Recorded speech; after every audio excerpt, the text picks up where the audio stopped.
Thank you very much for Web3 Family Conference. So basically, I'm the co-founder of Minter. Here's Horacio, my co-founder. We are a lot of co-founders. It's been hard. Like the engineering of Minter has been hard. Decentralized co-founders. Decentralized co-founders. We are, all around the world. But I'm based in Madrid. So Meetup is we're bringing open collaboration to the web. And I'm going to explain what Xanadu is. I don't know who has heard about Xanadu before. Anytime? No one? Like the old Xanadu? Like the old system, hypertext system, Xanadu. Nice. We've been so inspired by this system. I will explain what it is. Also, I'll explain briefly why IPFS, why we are using IPFS, and why we are using Lightning Network, which is not a very common combination. Like everyone hates because we use IPFS. That's something that Bitcoin community doesn't like. We use Lightning Network, which normally is not very used on the IPFS community. Oh, sorry.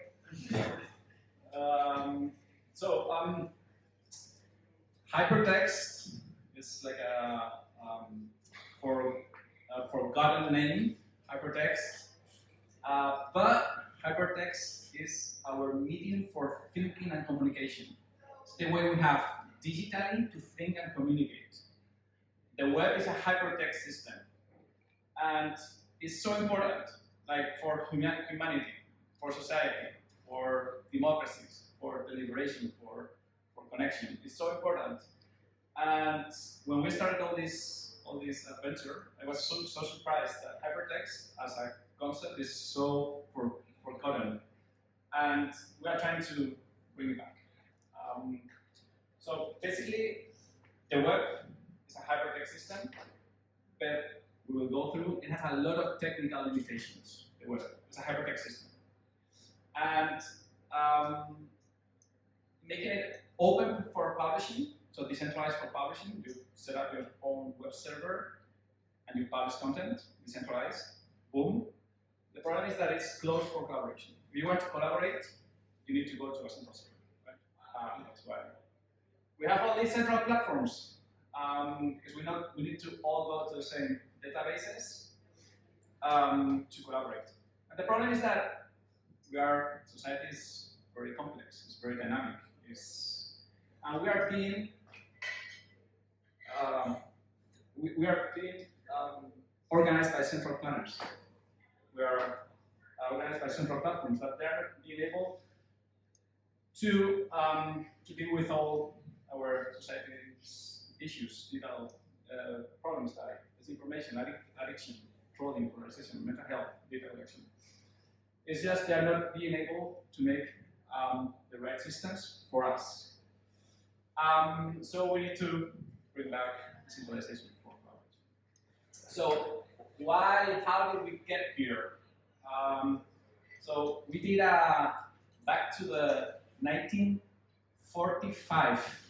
I don't know if someone has heard about this article, As We May Think. As We May Think. It's in the Atlantic, you can look it up. Google, As We May Think. It's fucking cool, this article. This is written by Vannevar Bush. I guess that you haven't heard about Vannevar Bush, but he was the responsible of the science budget in the Second World War of the United States of America. He was the guy that financed the Oppenheimer project. Okay, this is Vannevar Bush. He's in the film. And the guy, when the war ended, he wrote this article, and he said, we need to write, we need to build a machine, the MEMEX, that will store the associations of our minds in a machine that you can share. 1945, like machines were only for computation, right? There was no HCI whatsoever. So basically, this article is the conception of the hypertext. This is 1945. So he basically, if you read the article, he describes the web like this. So then in 1960s, Doug Engelbart, You need to check it out. He connected the idea of a hypertext system with augmenting human intellect. So he wrote this in 1959, a whole document explaining, I don't know, have you heard Gabriel, the mother of all demos? Okay, there's an interesting YouTube video that you should watch, the mother of all demos, from this guy, Doug Engelbart. He invented everything. Everything. You can literally, you can watch the movie. Sorry, the video. This is the mother of all demos. It's the name of the video. And he presented the mouse, the video conference, the first, you know, when people say, no, internet was invented by the army, you know, like, who is the army? Doug Engelbart. He invented the text processors, the links, reusable links. It's a system that today we're still not there. Like, we haven't nailed, like, we haven't get where he was, what he envisioned. And it's so important because, as I said before, hypertext is our medium for thinking and communication. So if we don't have the most expressive, power hypertext system, as a society, we are limited. We are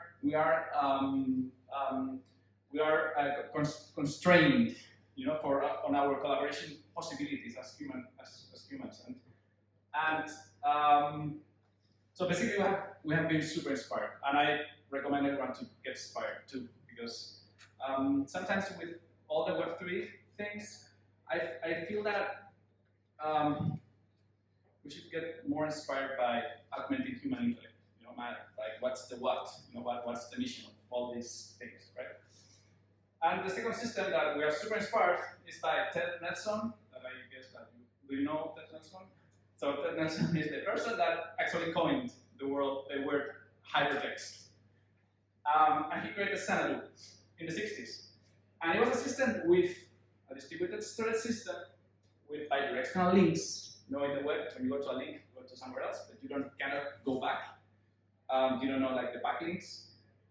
Links break all the time, so you have 404s all around the web. So his system didn't have those.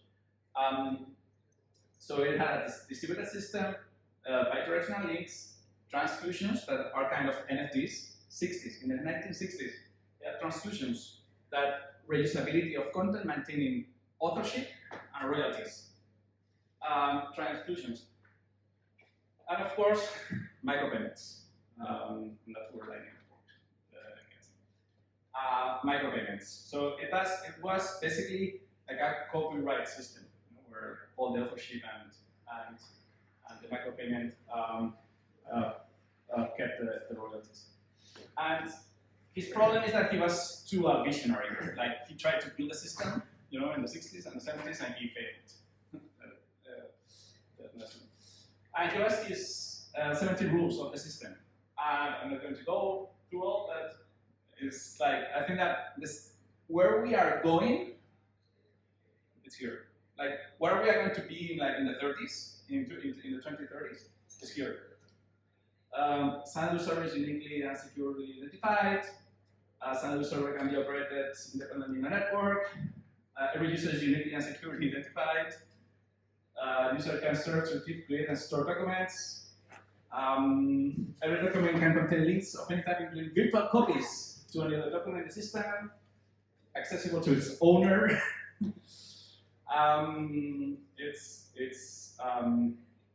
Every document is uniquely and securely identified, and every Xanadu service provider can charge their users at any rate they choose for the storage, retrieval, and publishing of documents. Every transaction is secure and auditable only by the parties to that transaction. 1960s. But then, 1989, Tim Berners-Lee arrived. In the 80s, hypertext was like NFTs now, or like crypto. It was crazy. Like hundreds of people attending conferences. And Tim Berners-Lee won. Basically, he created the website, the web, and it was so basic comparing with all the other hypertext systems, and that was his key of success. But it was the first time that you could publish with decentralization. Like you can set up your server and you publish. And in my opinion, that the URL and all the technical stuff explain the wild success of the web. Right? So basically, it was Tim Berners-Lee and Sussman in a newspaper in the academia. And as you know, Mark Anderson was the first editor, the first creator of Netscape, the first commercial browser in the 90s. So basically, Ted Nelson was destroyed because his vision was so limited. And as a space for collaboration, and Mark Anderson, he also said that the original sin of the web was that we could not embed a payment system to the browser. I don't know if you have heard this very famous quote of Mark Anderson. So basically, he created the first commercial browser, and when he tried to put a payment system, because he's a very business-oriented person, he couldn't. Like he went to Visa and MasterCard, and they were the web bad, you know? And so it wasn't possible. So everything that is wrong with the web is because of this. Because the only business model, the only possible business model is advertisement.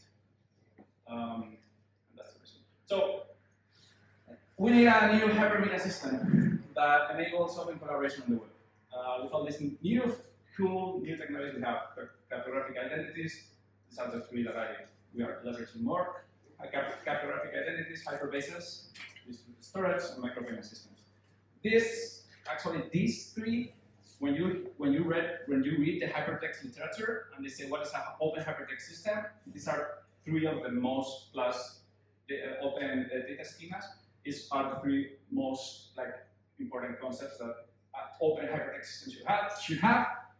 Consequently, that's what we need to bring to the web.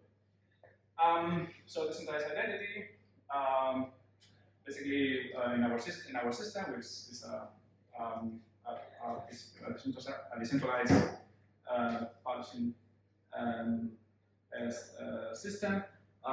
We use public keys for identity. You can have a lot of any device. You create first a seed, and then you start signing different devices that will start signing the content. So we have one identity, but with multi-device, which is interesting. We use Linktree that give us the P2P connectivity and networking out of the box. I guess that you are very familiar with Linktree. And we are super happy and glad and grateful to the Protocol Labs Foundation because it's so important, this piece of software, because I mean, if we had to build our own P2P stack, we could have not been focused on the application layer. So the P2P, IPFS, it doesn't give us so much, but I think that is super cool for interoperability and to really build a layer of hyperbase or distributed storage that the web is missing for open collaboration. So we're using IPFS. So our application is local first. So the content gets replicated to each device of each user. And but because content addressability is so handy, we can sync devices. And so what we can do is reduce content and comments or annotate a document. We can get any fragment absolutely. And so it's and the last thing is Lightning Network for payments. This is the vision of Xanadu, of Ted Nelson. This is our vision. Composable content, reusable, maintaining authorship, and micropayments that flow to all the contributors of the knowledge that's being generated. With Lightning Network, often because transaction is instant, it's cheap, it's borderless, and it's very small payments. Because for content, the average, for example, the average cost payment for if you do the average of an Economist, the Economist article is 8 cents. So if we want to get to a system where you can distribute the money through characters, character level, like I added 100 characters or 20 characters of that, we need a very small, being able to process very, very small payments. And Lightning Network is working, I will show you. For us, it's the internet native money. This is David Marcus, you know him. He was president of PayPal, and he was the leader of the Libra project in Facebook. He has embraced Lightning because it's going to, in my opinion, it's going to become the global payment. Lightning adoption is slow and small yet. It's processing like 35,000 transactions. This is an estimate because it's a peer-to-peer network with enough good privacy, and it's hard to know, to get the statistics, but it's still small. My theory is that Lightning needs P2P information systems, and P2P information systems as ours need Lightning. But it's getting integrated by all the custodians that are holding the crypto, all the Binance, Kraken, and all the exchanges, and now Coinbase, which probably is the entity that is having more bitcoins on the custody. It's also starting to embrace it, and I think this is very exciting. So the idea is ending with a centralized system, making the web a place run by intellectual communities and not run by two guys, Zuckerberg and Elon Musk. I think it should be run by decentralized intellectual communities. And for that, we need to bring more infrastructure to the web. So conclusions, the web is our medium for thinking and communication. The web is open for publishing but closed for collaboration. We need decentralization. For me, this is one of the key parts. We need decentralization, but also good hypertext, because hypertext is the human augmenter, is the intellectual community's amplifier. Good hypertext. So yeah, we're using an open hypermedia web system, and anyone that wants to help us, join us, contribute, be a user, reach out, and I'm going to show you. I know that you're super excited.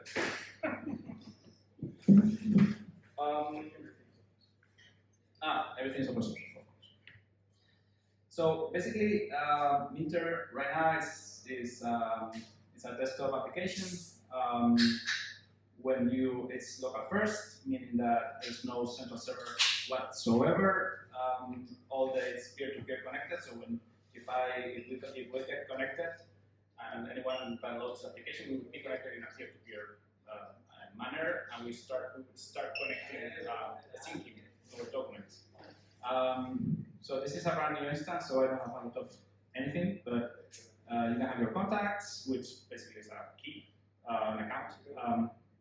So this is Horacio, who is not connected right now because he's pretty slow. Okay, this is Horacio, and he has published some stuff.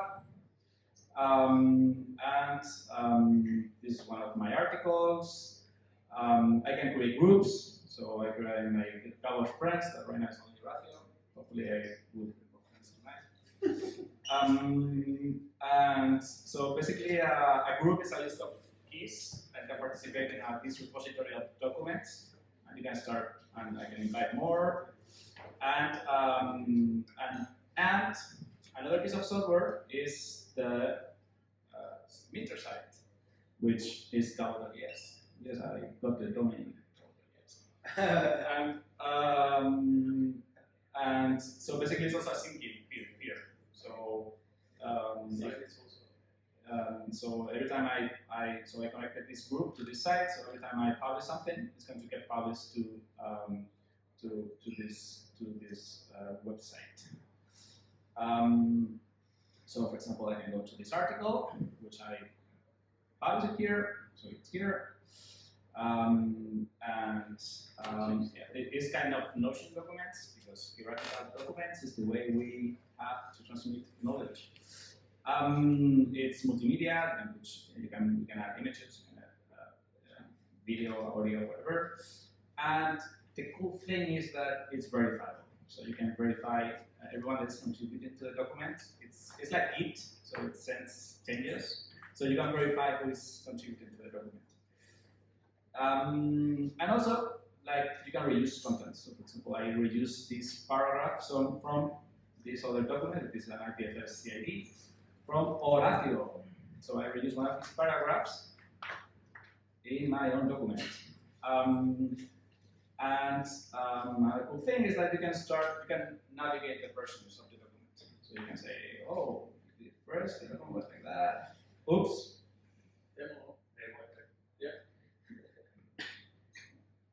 All right, I'm going to try it again. Oops. Well, that should happen. So basically, You will be able to. no, but I mean, this is okay. But this is the important thing. This is not so important, but this is the important thing. The important thing is that we are bringing links with asteroids because this is the regular link, right? The website link, human readable links. But also we have the permanent link, which is this, which is the CID, which is the version. So we are bringing immutable data. So you can link for the document, and your links won't break. And this is the key because you have the version, this hash content. And well, I don't know what happened. You should be able to navigate through all. And of course, you can donate Bitcoin. So what we do is distribute the money. 49 sats is like less than cents. And this is this Albi, which is a browser extension. Boom, and just close it. And I'm going to get a regular Phoenix, which is a nice lightning. I'm going to pay, boom, paid, send, boom, paid. And the money gets distributed to all the participants in a peer-to-peer, cross-border, instant, super little payment. Boom, goes through. And that's all.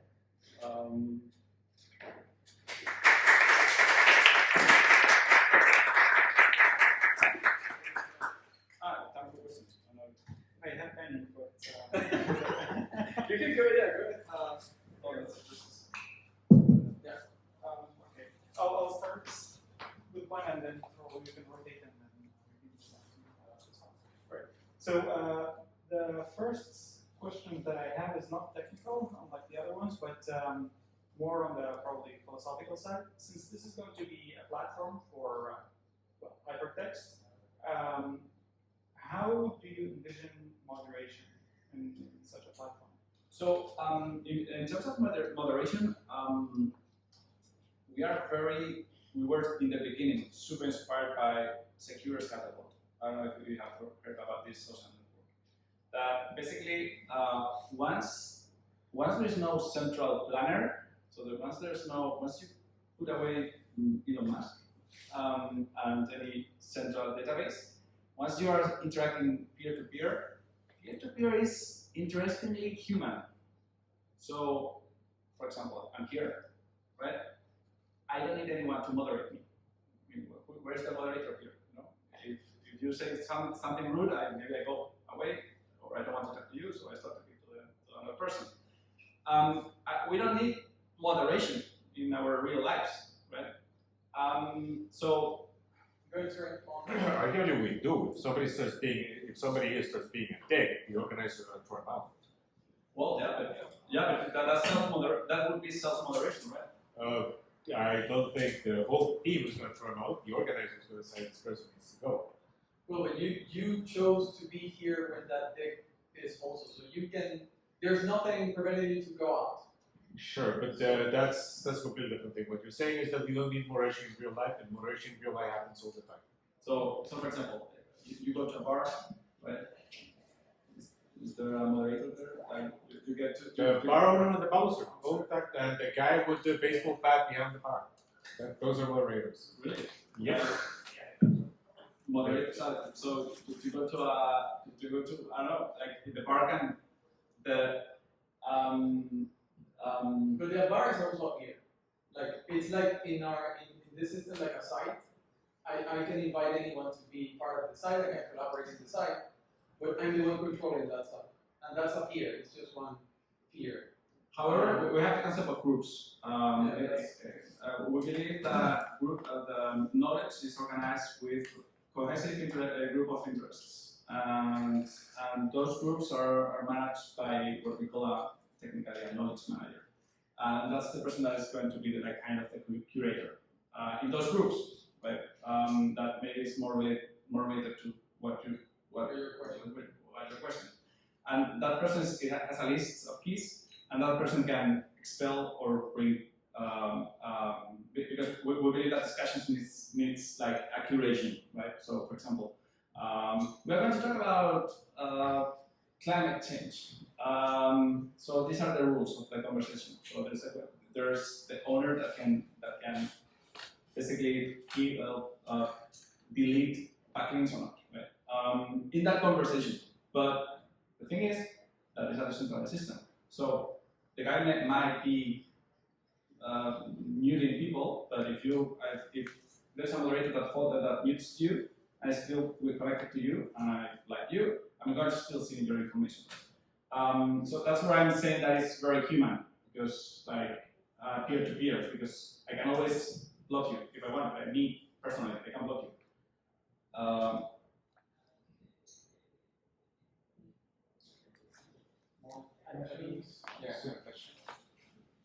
Yeah, thank you. I've been late on the Playbook speech, but you mentioned that you store all the data on the IPFS, but do you use any storage layers for this, or like, does anyone else store it for you? We don't see IPFS as somewhere where you say, I store IPFS. You know, like I get this and I store it in IPFS. It's more like I store it in my computer, I build connections, so if we are friends, you're going to store also my information. So it's the proper, like the local first network that is going to be storing the information. It's not like we are relying on IPFS. We are publicly IPFS. It's not like a private IPFS network, but you rely on your own network of like web of trust of friends. So it's also more peer-to-peer, yeah? It's peer-to-peer. Is there a Also, the idea of sites, we still like the web. I mean, the web is beautiful, it's just that we need to extend it.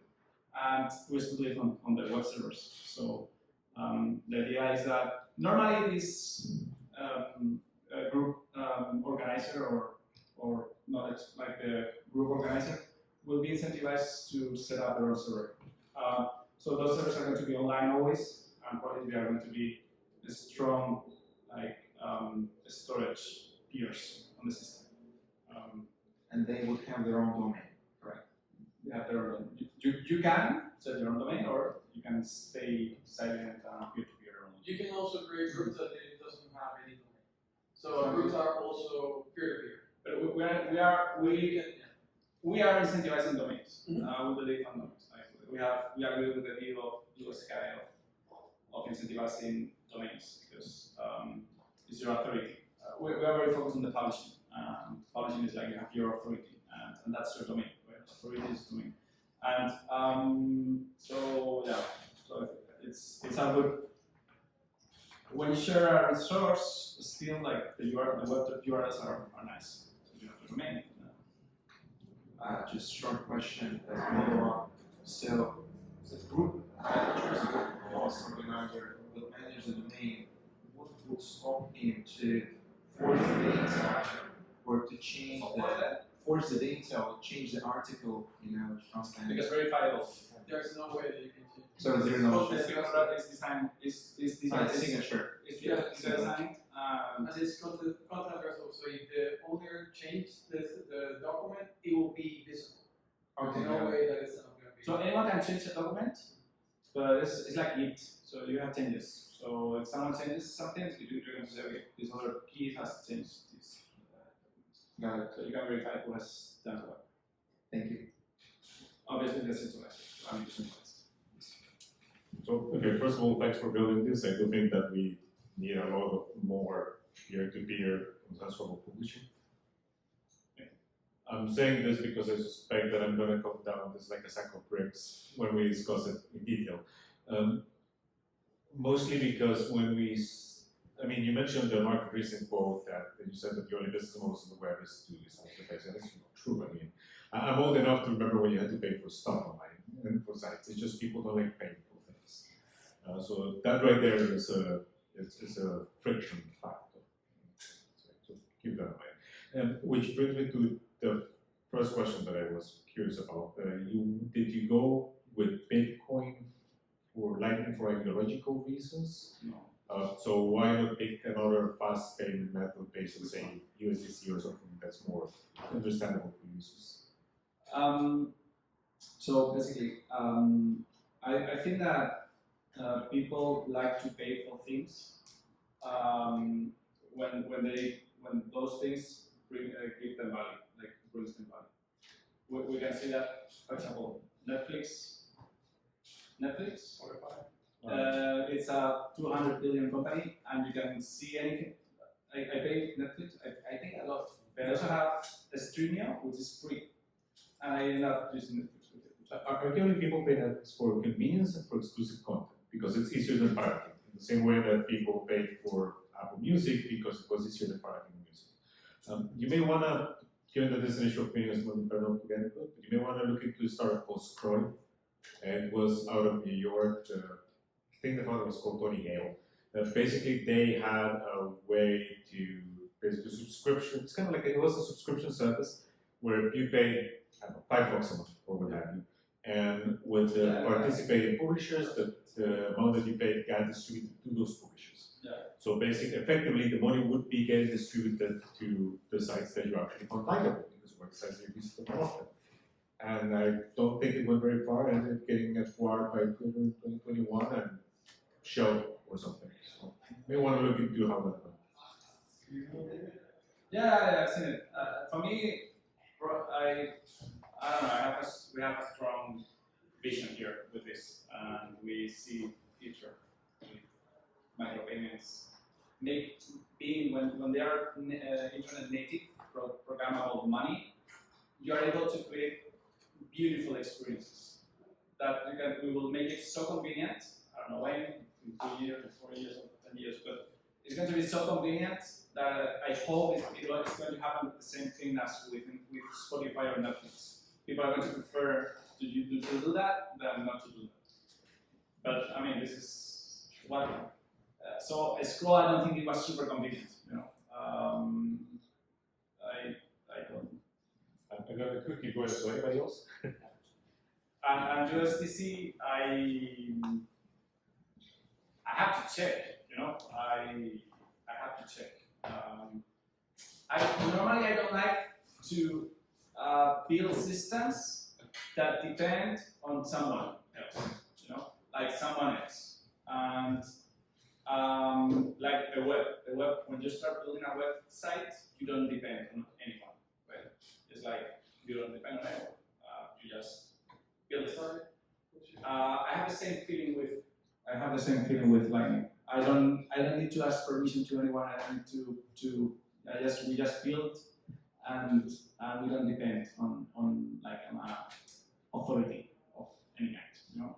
And for this project, we've been working almost 4 years. You know, and it's like all our wealth and professional and our mental health. I don't want to be dependent on anyone else. You know, I don't want to be dependent on Coinbase, or I don't want to be dependent on the SEC. You know, I don't want to be dependent. You know, so I guess that's for me the biggest reason. And because also I think that engineering, from the engineer perspective, I really value the whole tech stack of Bitcoin and Lightning.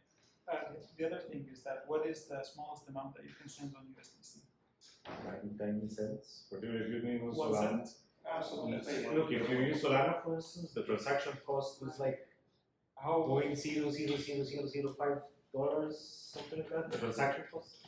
And you could send it as a transaction I'm saying is that if there's a transaction cost, then you can send any insignificant amount of the currency. There's not, the main reason why would you would send 50 cents of USDC on Ethereum is because the transaction cost. Yeah. It's not a unit of accounting issue. Okay, so that is sold, but USDC, I would assume 1 cent is the smallest that you can send. No, It's 6 decimals. Yeah. 6 decimals. All right, and what is the information? And so I was like half second. Sorry. Basically, it issues blocks every between 500 and 600 milliseconds. We're getting better. All the systems are getting better. So we bet for this one right now, but we don't know where.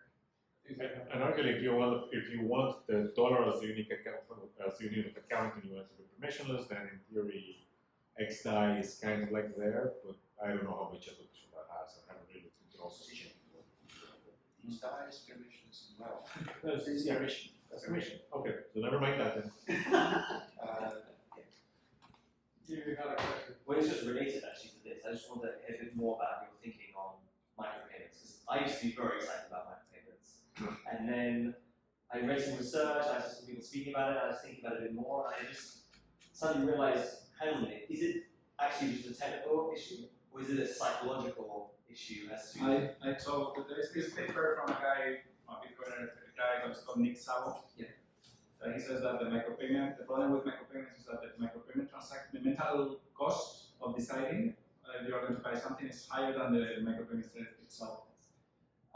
So yeah, probably it's not going to be the way it's going to work. Like someone deciding all the time, I'm going to pay 3 cents here, because then what he says is that the buying process normally involves analyzing what are the complementary products. What is there? You need to compare. Is this a fair price? So it takes time. So and that's mental costs. So no one will buy. But being programmable money, I think that there's so many cool stuff that we can do,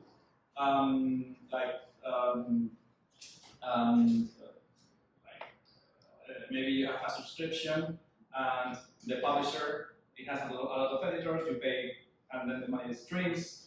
I don't know, there are different models that I think are pretty exciting. That was scroll precisely. Huh? That was scroll precisely. There was no micropayment to think of. So. Yeah, it's different in an application than in a web. But we're talking 5 years. Let's see what happens. I mean, to that comment, yeah, I don't know why it shouldn't work, because yeah, you can see in YouTube, for example, you have the pseudo-thanks theme that you can send micro donations to the authors. And it's convenient. That's the thing. It's convenient. I use it. Yes, I think that's our first approach is donation, right? And in Bitcoin, it's called the value to value concept. That is, before you read something, you don't know if it's going to create value to you. But if it creates value, you need to pay. Like it's not a charity. It's that you have to pay me.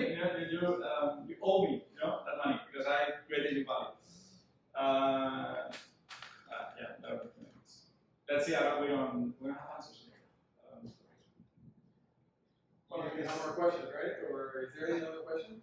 Do we have more time? I don't know. I think we have 15:30. 10 minutes. What does your roadmap look like now that you're launching regarding user adoption?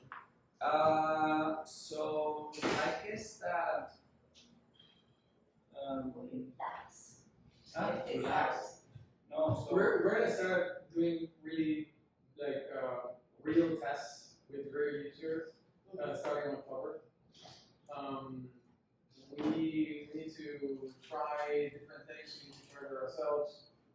We've been using it a lot in a peer-to-peer setting. So now we just released like a couple weeks size. So we're just getting there. So we don't at the stage where we don't have adoption. We don't like a lot to talk about roadmap because it's going to be more like we have many communities that with people interested. So it's going to be more like how those conversations go. So for example, academia. So we have a lot of people from academia that wants to use this. That would and those probably is going to be more like PDF treatment stuff. We have universities that would be more like a business-to-business approach, like for data storage and stuff. We have book labs. Book labs is cool. I don't know, we have, so depending on, I don't know, it's going to be. So, technical question, mostly out of curiosity.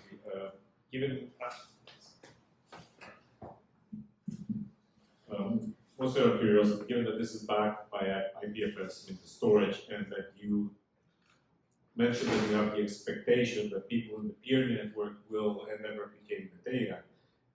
On the IPFS side, did you look at OrbitDB? And given that you're interested in version, did you also consider the DAT protocol? So basically we have, we've been almost 4 years working on this. So we have checked everything, but we have a very strong opinion on the product. Like the first part of the presentation where I show all these systems, we have like a very strong opinion of what we wanted. So we were not finding, except for IPFS itself, which is a very open standard, so that you can build anything on top of it. The rest were super opinionated, and also I don't think that any of them are very production ready. You know, they're not super well established projects. When you try to run it yourself, you start getting issues, and we have gone through those paths. We have gone through those. Well, the co-founder, the technical co-founder that can answer you a more technical answer, but that's not here.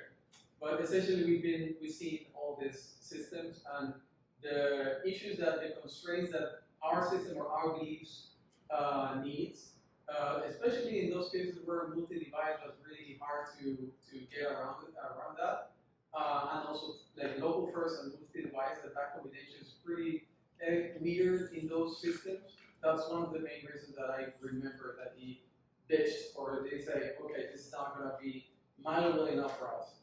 And essentially, we're not using directly the tools that IPFS and protocol labs are doing. We actually dissect the whole thing and create what we need. So yeah, it's very difficult to. It was very difficult to find a system that was already there that feels more like a general purpose thing to fit our needs. So that's where we ended up. And even a bit with dissect. We dissect our build it.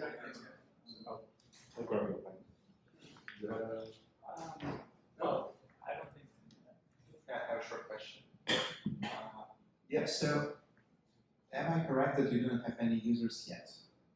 Right. Yeah. Okay, so do you consider building like plugins? So it seems like more like a platform for publishers to build their communities, like subreddits, nevertheless, and like all these like tech talks, whether it should be a SparkPoint, Arvid, or like other storage layer, maybe just store it on the dedicated server of the community host. Do you consider building just plugins to just able to implement all of them, or more interesting is to open your platform to someone else to build these plugins? Yeah, I normally don't like. Side comment. I normally don't like the word platform because it reminds me into the current central platforms. So we Think of WordPress. We find it more like a system. Yeah. So yeah, we have to think about this a lot, like making it more like an like more like a framework for networked web applications. I don't know. I hope we can end up there. Yeah. but it's not the real. It's not the. Our real focus right now is the product and make valuable that collaboration between peers. Of course, in the technical side point, of course, we've thought about plugins and you can see that we have an editor that you can write any piece of content. So imagine like blocks, special blocks that you can add any other data or a piece of data that they can share. So yeah, of course, we thought about that, but that's not right now our main focus, which is bringing value with a system like this. Yeah, makes sense. So something which is interesting is, there's going to have to be be a lot of peer-to-peer networks. And so, for example, Blue Sky or Farcaster or Noster. And something we like is to build. There's no available yet, but build plugins that allows you to. We see that as a hypermedia system, and that you can bring any kind of data structure to our documents. So maybe you can embed a Noster node, or you can embed a Blue Sky post, or you can embed, any kind of peer-to-peer network. It can be embeddable to our documents. That's something that we're very excited with. Making the system extensible, it's so fucking hard. we are really in so many hard places, I guess that once we stabilize a bit, like the CRT, having a distributed network of computers without a central server, changing the same document with people opening the computer, pushing the code, closing the computer, making it conflict-free, because in Git, you merge manually. Yeah. Here you don't merge manually, it's automatic. It's fucking hard, so we've been more focusing on that stuff than making the system extensible, but I would love it. It would be beautiful. I guess I will need to stabilize first those stuff. If you have any ideas, please, it's open source. Yeah, that's cool. Yeah, it sounds exciting. Well, one last question. Are you thinking about, for example, having a subscription sort of model for the groups? This is something that you can do with Lightning. I think that's interesting.